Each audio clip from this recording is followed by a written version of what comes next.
बता, जो इस्लाम इज्जत की वजह से औरत को मस्जिद में नमाज पढ़ने की इजाजत नहीं देता, वो तुम्हें ताजियों पे जाकर डोरे बांधने की इजाजत कैसे दे सकता है? मेहंदी चढ़ाने की इजाजत कैसे दे सकता है? अगर तुम्हारी समझ में फिर भी ना आए, ढोलक लेके गली गली शोर मचाते फिरो। यहां तक लोग कह रखे हैं ढोल इसलिए बजाते हैं ताकि जमाने को यह पता चल जाए हुसैन का महीना आ गया है। मैं कहता हूं सिर्फ हुसैन का महीना क्यों, रमजान का महीना भी तो अजमतों वाला है, रबीउल अव्वल भी तो अजमतों वाला है, शाबान भी तो इज्जतों वाला है। सब में ढोल बजाया करो। लेकिन हम ये कहते हैं सुन्नी बरेलवी को तुम्हारे ढोलक के ऐलान की जरूरत नहीं है। चांद आने से पहले इनका दिल बता देता है हुसैन का महीना आने वाला है, 12वीं का महीना आने वाला है, बकरीद का महीना आने वाला है, रबीउल अव्वल आने वाला है। हमें ढोलक की जरूरत नहीं, रब ने चांद बना दिया है, हम चांद से महीनों का पता लगा लेते हैं। फाती हसीन जो सहाबा की आड़ में अहले बैत की तौहीन कर रहे हैं, हक है।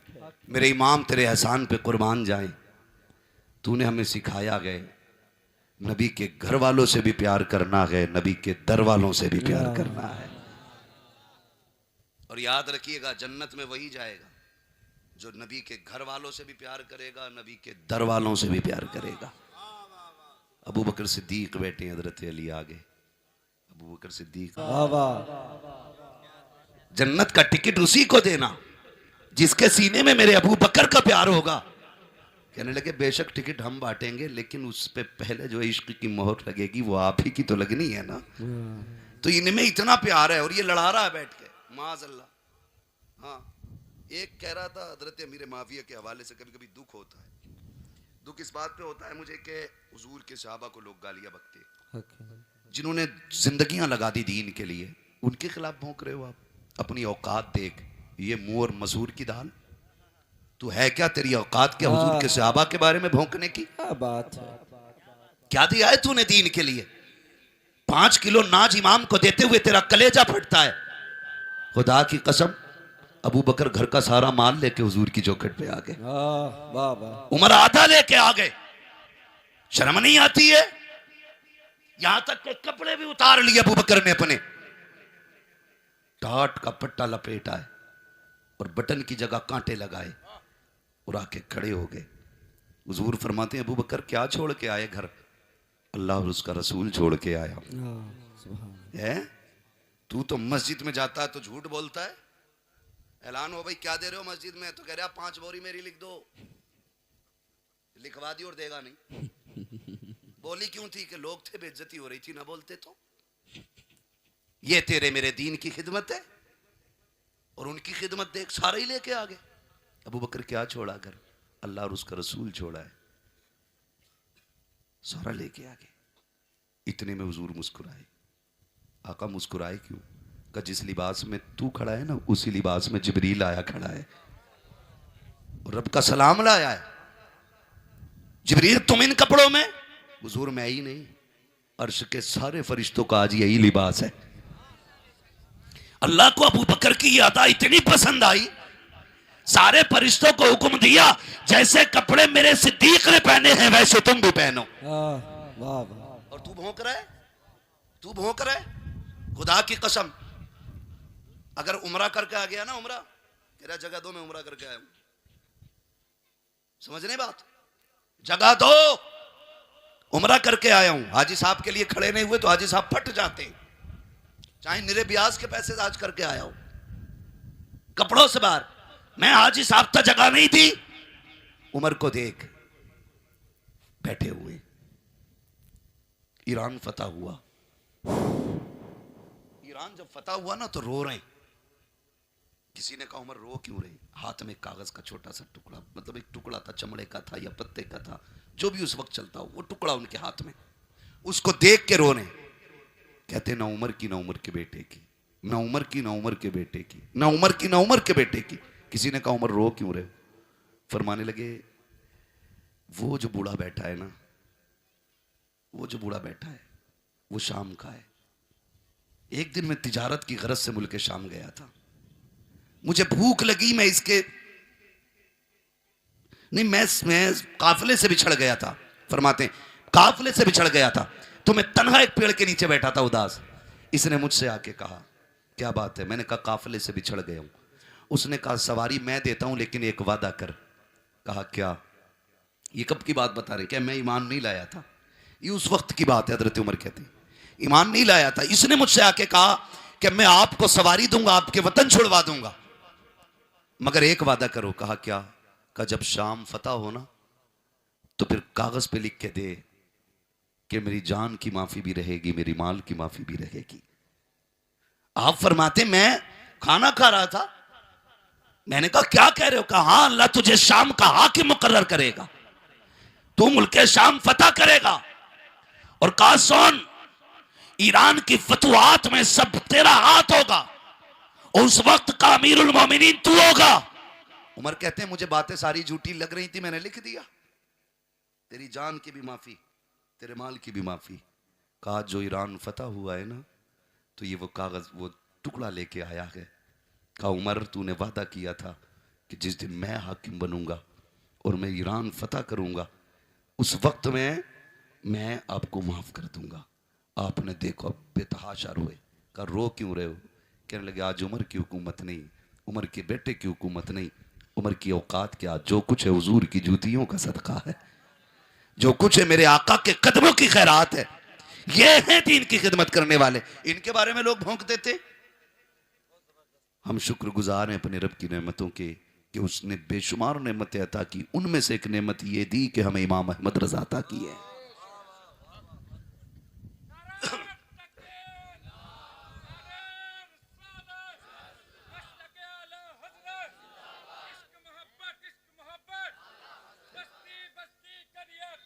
ताजुल शरिया ताजुल जिंदाबाद।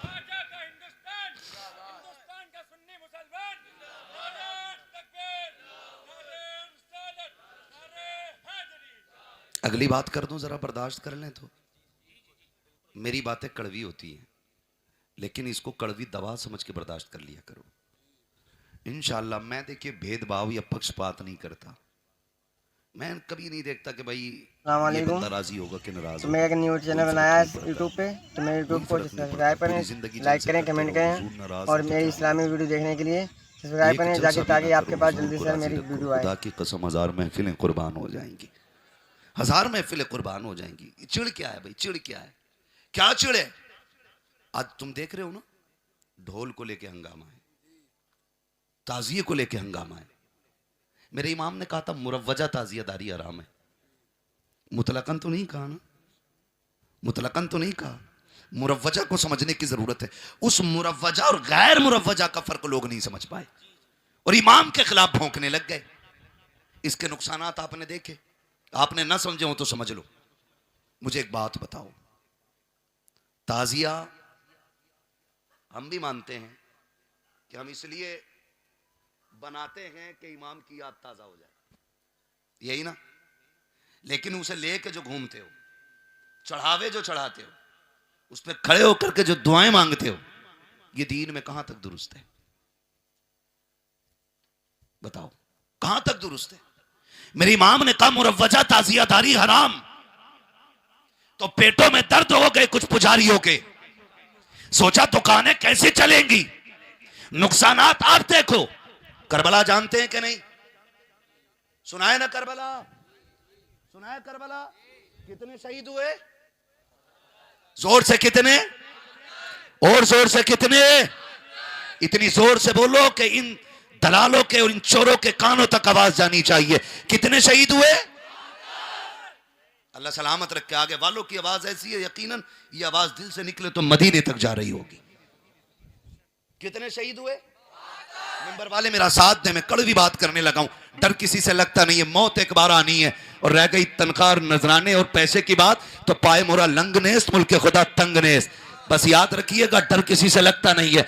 मैं आई ना हूं, दिखाऊंगा दाग चेहरे के, जिसे खराब लगे सामने से हट जाए। बात सच्ची होनी है। मर गए का ताजिए क्यों रोके जा रहे हैं? मैंने कहा इसलिए रोक रहे थे कि कभी कहते हो मेहंदी है, आज घर की बहन बेटियां सिंगार करके मेहंदी लेके ताजियों पे जा रही हैं। मुझे बताओ जमीन पे सबसे अच्छी जगह मस्जिद है, सबसे बड़ी इबादत नमाज है। कोई औरत मस्जिद में नमाज पढ़ने जाती? बोले बोले, बात समझ में आए तभी बोले, और समझ में ना आए तो यही बंदा खड़ा हो। हमने बरेली वालों की जूतियां उठाई हैं, इंशाअल्लाह यही दिमाग ठंडा करके जाएंगे। एक एक बात जो कह रहा हूं उसका जिम्मेदार हूं। सबसे अच्छी जगह, जोर से है, मेरी मां बहनें भी सुने बहुत गौर से, सबसे अच्छी जगह नमाज, सबसे बड़ी इबादत। जाती है औरत नमाज पढ़ने मस्जिद में जमात से? जुमा पढ़ने, ईद बकरा ईद की पढ़ने नहीं जाती ना।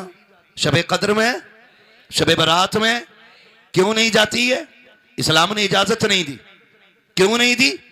ताकि इसकी इज्जत पे कोई आंच ना आने पाए। बता, जो इस्लाम इज्जत की वजह से औरत को मस्जिद में नमाज पढ़ने की इजाजत नहीं देता, वो तुम्हें ताजियों पे जाके डोरे बांधने की इजाजत कैसे दे सकता है? मेहंदी चढ़ाने की इजाजत कैसे दे सकता है? अगर तुम्हारी समझ में फिर भी ना आए, ढोलक लेके गली गली शोर मचाते फिरो। यहां तक लोग कह रखे हैं ढोल इसलिए बजाते हैं ताकि जमाने को यह पता चल जाए हुसैन का महीना आ गया है। मैं कहता हूं सिर्फ हुसैन का महीना क्यों, रमजान का महीना भी तो अजमतों वाला है, रबीउल अव्वल भी तो अजमतों वाला है, शाबान भी तो इज्जतों वाला है। सब में ढोल बजाया करो। लेकिन हम ये कहते हैं सुन्नी बरेलवी को तुम्हारे ढोलक के ऐलान की जरूरत नहीं है। चांद आने से पहले इनका दिल बता देता है हुसैन का महीना आने वाला है, 12वीं का महीना आने वाला है, बकरा ईद का महीना आने वाला है, रबीउल अव्वल आने वाला है। हमें ढोलक की जरूरत नहीं, रब ने चांद बना दिया है, हम चांद से महीनों का पता लगा लेते हैं। और तुम्हें गैरत आनी चाहिए। तुमने ताजिए के नाम पे बेटियों को बेपर्दा किया, मेले के नाम पे बेपर्दा किया। देख तो सही एक ताजिया जो हुसैन नहीं याद हुसैन है, उसके ऊपर तेरी बेटी बिना दुपट्टे के जाती है। तेरी गैरत कहां मर जाती है? क्यों भूलता है? तेरी बेटी ताजिए पर बिना दुपट्टे के जाती है, लेकिन अली की ज़ैनब बिना दुपट्टे तो क्या, दुपट्टे के साथ भी हुसैन की लाश पे बेपर्दा नहीं आती है। तारीख गवाह है। मुझे बताओ तो सही, एक नहीं 72 लाशें उठी है। किसी घर से एक जनाजा उठता है तो मां के कपड़ों को ख्याल नहीं रहता, दुपट्टा कहीं पड़ा है, दामन कहीं है। लोग हालत देख के पहचान लेते हैं ये मरने वाले की मां लग रही है, इसको दुपट्टे का ख्याल नहीं है। ये मरने वाले की बहन लग रही है, इसको कपड़े का ख्याल नहीं है। खुदा की कसम जरा सोच तो सही, जिसका एक चला जाए वो कपड़े भूल जाता है। ज़ैनब तेरे हौसले को सलाम, तेरी शरीयत की पाबंदी को सलाम, तेरी पारसाई को सलाम, तेरे ज़ुहद को सलाम, तेरे तकवे को सलाम, तेरी इज्जत और रिफत को सलाम। एक नहीं 72 लाशें पड़ी हैं। खुदा की कसम खेमे चले जरूर है, लेकिन किसी ने ज़ैनब को नंगे सर करबला में भी नहीं देखा था। नारे तकबीर, नारे रिसालत, मसलके आला हजरत, जिक्र शोहदाए करबला। नारे तकबीर, नारे रिसालत, हजरत मुफ्ती हम्माद साहब क़िबला। नारे तकबीर, नारे रिसालत। बहुत जबरदस्त पैगाम। बुरी लग रही ना? ये कड़वी सच्चाई है। करबला का असल पैगाम ढोल नहीं, करबला का हुसैन का पैगाम था नमाज और कुरान और हक का साथ देना। सर औलाद किसी की फिक्र न करना, हक के लिए खड़े होना। हुसैन ने औलाद की फिक्र नहीं की, उम्मत की फिक्र की है। उम्मत की फिक्र की है हुसैन ने, उम्मत की फिक्र की है। याद रखिएगा, हुसैन का पैगाम था कुरान न छूटे, नमाज न छूटे, हक न छूटे। बहन का पैगाम देखें, लाश चाहे बेटे की क्यों ना हो, हुजूर की शरीयत न छूटे, पर्दा न छूटे, पर्दा न छूटे। क्या ये पर्दा हो रहा है? हो रहा है ये पर्दा? ताजिए के नाम पे कितनी गुंडागर्दी है, खुद जाके देख लो। फिर कहते हैं कि मौलवी साहब, मौलवियों ने कौम का बेड़ा गर्क कर दिया, 1000 तकरीरें हो रही हैं और लोंडियां फिर भी गैर मुस्लिमों के साथ रफू चक्कर हो रही हैं। मैंने कहा अगर तुमने मानी होती ना तो खुदा की कसम ये नहीं होता। तुमने इमाम अहमद रजा की बातों पे अमल किया होता तो तुम्हारे घर की इज्जतें बची होती। ताजियों के मेलों में जाकर देखो, बिना तफरीक कौमा मिल्लत नौजवान बच्चे बच्चियां एक साथ एक दूसरे के कंधे से कंधे मिला के खड़े हैं। कौन सी सरहदें हैं जो एक दूसरे को हया की दीवारों के बीच में रोके हुए हैं? तुमने ताजिए के नाम पे बेगैरती फैलाई है, तुमने ढोलों के नाम पे बेगैरती को आम किया है। तारीख का ये बाप क्यों भूल जाया वो करते संभाले हैं? हाथ चुमने लगे, लोगों ने पीर समझ के सर पे उठा लिया। तूने कौन सी कीमत चुकाई है कलमा पढ़ने की? उनके बारे में बकवास करते हो जिन्होंने कायनात लुटा दी दीन के लिए। कौन उमर के खुदा की कसम, तारीख उठा करके देखो। कौन अबू बकर के, कभी पढ़ के तो देखो। अमीर है सबसे बड़ा मक्के का, उसे अबू बकर कहा जाता है। सबसे बड़ा ताकतवर है, उसे उमर कहा जाता है। लेकिन तारीख गवाह है, जब हुजूर के कदमों में आके बैठ गए हैं, कोई पत्थर मार रखा है। कुरान पढ़ने की कीमत है, कोई गालियां दे रखा है। कलमा पढ़ने की कीमत है, कोई धक्के दे रखा है। आका पे ईमान लाने की कीमत है, और उसके बाद भी ये कहते हैं या रसूल अल्लाह, अगर खुदा 70,000 बार जिंदगी दे, हर बार तेरी गुलामी में आऊं, जितनी बार मौका मिले तेरे कदमों पे जान कुर्बान कर जाऊं। कहा क्यों? अबू बकर कहते हैं या रसूल अल्लाह, जितना मजा तेरे कदमों पे जान देने में आता है, उतना मजा तो जन्नत के महलों में भी नहीं है। नारे तकबीर, नारे रिसालत, मसलके आला हजरत, इश्क मोहब्बत, इश्क मोहब्बत, इश्क मोहब्बत, इश्क मोहब्बत, यारे गारे मुस्तफा, नारे तकबीर, नारे रिसालत। पूरी दुनिया को बता दो हम अबू बकर वाले भी हैं। बोले जरा, हम अबू बकर वाले भी हैं, हम उमर वाले भी हैं, हम गनी वाले भी हैं, मौला अली वाले भी हैं। मौला अली वाले भी हैं। बेशक। हाँ, खाली घुंघरू बांध के अली अली करने से अली वाला नहीं हो जाता है। हाय हाय हाय हाय। सीधी सी बात है। मेरे आला हजरत ने क्या गलत लिखा? पेट में दर्द हो गया, आला हजरत ने यही तो लिखा मुरव्वजा ताजियादारी हराम है। तो जितने शराबी कबाबी चमारी सारे निकल के आ गए। किसी चरसी और भांगे की दाल नहीं गली। मुरव्वजा लिख दिया फिर भी कलेजा ठंडा नहीं हुआ। ओ भाई समझ तो, इसी तो बकवास को बंद करना चाहता था मेरा इमाम जो आज तुम कर रहे हो। कैसे कर रहे हैं? अभी तख्त निकाला गया, उस पे एक औरत सजा के बैठाई गई लड़की, माज अल्लाह की रब्बिल आलमीन। और कहा ये कौन है? कहा ये हुसैन के दर की कनीज है। माज अल्लाह की रब्बिल आलमीन। एक रथ निकाला गया, उसमें 2 लड़कियां बैठाई गई, और किस तरीके से पीछे का घोड़े का नक्शा था, आगे लड़की का चेहरा। कहा ये क्या? कहा ये हुसैन की सवारी है। ओ गैरत कर गैरत।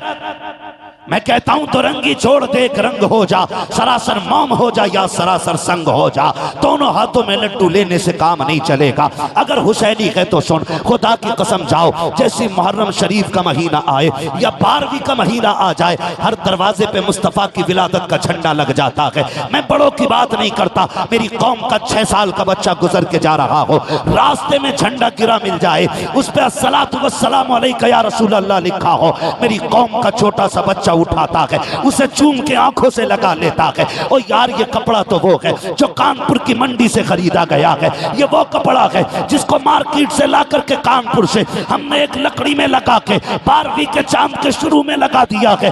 बच्चे बता तो सकी तू इससे इतना प्यार क्यों करता है? तो वो बच्चा ये कहेगा बेशक ये रंग मार्केट में मिलता है, ये कपड़ा मार्केट में मिलता है, लेकिन इसकी निस्बत मेरे नबी की 12वीं तारीख से हो गई है, अब इसे गिरने नहीं दिया जाएगा। ओ यार अगर हम नबी के 12वीं के झंडे से इतना प्यार करते हैं तो बता खदीजतुल कुबरा से कितना प्यार होगा, आयशा सिद्दीका से कितना प्यार होगा, अबू बकर से कितना प्यार होगा, नबी की ज़ौजा उम्मुल मोमिनीन हजरत आयशा सिद्दीका हमें कितनी मुअज़्ज़ज़ होंगी। ओ भाई खुदा के वास्ते तुम हुसैन का नाम शराब पी के लेते हो, तुम्हें हक नहीं है, चरस खा के लेते हो, तुम्हें हक नहीं है। अली के नाम का नारा कोई नापाक मुंह से लगाए, ये गवारा नहीं किया जाएगा, इसलिए कि वो अजमतों वाले हैं, वो इज्जतों वाले हैं, उनका नाम लेना है तो ऐसे ले 1000 बार बशोयम तगिन से मुझको गुलाब उनूस नामे तू गुफ्तन कमाले बेअदब। हाय हाय हाय। नारे तकबीर, नारे रिसालत, इश्क मोहब्बत, इश्क मोहब्बत, नारे हैदरी, खानदाने अहले बैत हजरत अल्लामा मुफ्ती हम्माद रजा कादरी मुरादाबादी साहब किबला। नारे तकबीर। बुरा मत मानना, कोई जन्नत में गया तो मेरे बाप की 1 इंच भी नहीं जाएगी, और कोई दोज़ख में गया तो कोई फर्क हम पे तो पड़ने वाला पड़ेगा ही क्यों? इसलिए कि मामला वहां का तो ये सबको अपनी अपनी पड़ी होगी, लेकिन दुख होता है जिस उम्मत को मेरे नबी ने रातों में रो रो के जिसकी मगफिरत मांगी हो वो तमाशाई बने, ड्रामे करे। कौन सा मुंह दिखाएंगे हम मुस्तफा को? यहां पे कोई किसी अकीद किसी भी खानकाह से जुड़ के बात ना सुने, यहां सिर्फ गुलाम मुस्तफा बन के बात सुनो, सिर्फ गुलाम मुस्तफा बन के बात सुनो। क्योंकि मैं जानता हूं चिश्ती हो, कादरी हो, बरकती हो, हशमती हो, रजवी हो, ये जितने भी इसके अलावा जितने भी सलासिल हैं, सबका मकसद बंदे को मुस्तफा तक पहुंचाना है। और वो सिलसिला उसी वक्त तक दुरुस्त है जब तक खुदा और बंदे के फासले मिटा करके कुर्बतें बढ़ा रहा है। और जहां अपने घर का रास्ता देने लगे समझ लेना फिर सिलसिले का मतलब खत्म है। मैं सीधी बात करता हूं, मुझे कोई मतलब नहीं है कोई बुलाए या ना बुलाए, पाए मुरा लंग ने इस मुल्क के खुदा तंग ने। हम लंगड़े नहीं है और दुनिया छोटी नहीं है। अल्लाह कहीं भी रोजी दे देगा, लेकिन सुने बात कड़वी है लेकिन सच्ची है। हर सिलसिले का मकसद बंदे को अल्लाह रसूल तक पहुंचाना, बंदे को अल्लाह रसूल तक